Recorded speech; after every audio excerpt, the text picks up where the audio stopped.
Welcome to the demo video for Sprint 3 of the H2 work cycle. This was the last sprint for this work cycle, and today I'll be showing you work that's been completed primarily during this last sprint.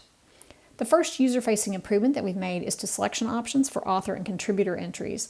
These now have bigger buttons and labeled text that is clickable that allows you to switch more easily between entering an author name by hand and entering a name using the ORCID ID.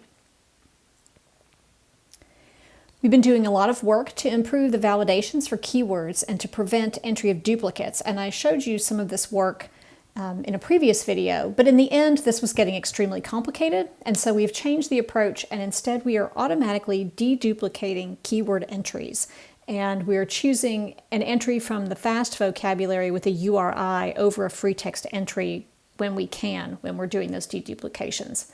So I'm going to type in a duplicate keyword here, and then I'll show you what happens to it when we save it. For items where a DOI is going to be assigned, like for this particular item, we are now automatically adding that DOI to the auto-generated citation. Until the item is deposited for the first time, users will see this placeholder text here in the citation, which is similar to the placeholder text that they see for the Pearl. Okay, so now I'm going to scroll down here and I'm going to save this as a draft and show you that we have just the single Vermont keyword entry now because we've deduplicated that. We've also added a feature for decommissioning collections. This is only available to administrators of H2 and is at the top of the collection settings page like this one. The admin chooses this option from the drop-down menu, checks the box to verify that this is what they want to do, and then clicks the button. At this point, a check is run to make sure that this collection is either empty or contains only items that have themselves already been decommissioned. If it passes that check, then the collection is decommissioned and the depositors and managers are all removed so that they no longer see this collection. If it doesn't pass that check, the admin receives a notice, like the one you see on this page, indicating that all the items in the collection have to be decommissioned before you can decommission the collection. Another admin feature we've added is the ability to move an item to another collection. The admin goes to the item view page, chooses the Move to Another Collection option from the menu, and enters the Druid for the collection they want to move the item into. At this point, the app checks that the item settings aren't in conflict with the settings of the new collection, and specifically we're looking for conflicts in embargo, DOI, license, and visibility settings.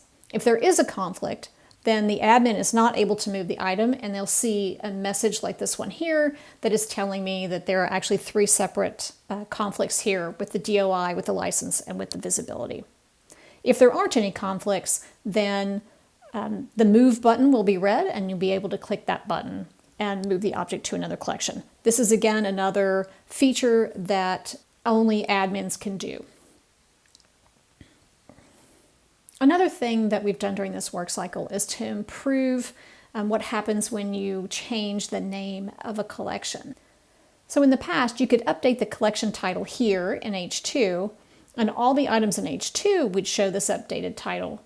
But if you went over to Argo, all of the already deposited items would still be showing the old title for the collection, and so would the Pearl pages and the SearchWorks records, which was really confusing. So now if you want to update a title, you make that change in the form and deposit the collection. And once you do that, you will, as always, see the changes on the item pages here. So for example, here, the title has been updated. But you'll also see updates to those items in Argo as well, and on the Pearl pages.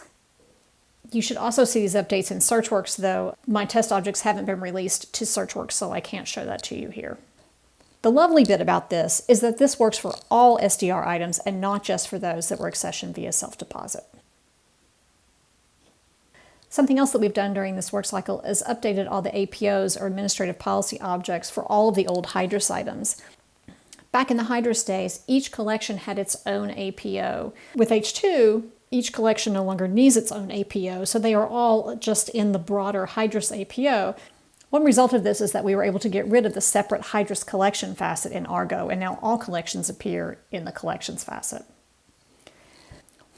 One last piece of work that we've completed during this work cycle is that we can now do metadata-only deposits via H2 and do not have to resend all the files every time someone versions an object. One result of that is that we no longer have to store files for deposited items on the H2 server, and so we've updated H2 so that files from already deposited items are being retrieved from preservation.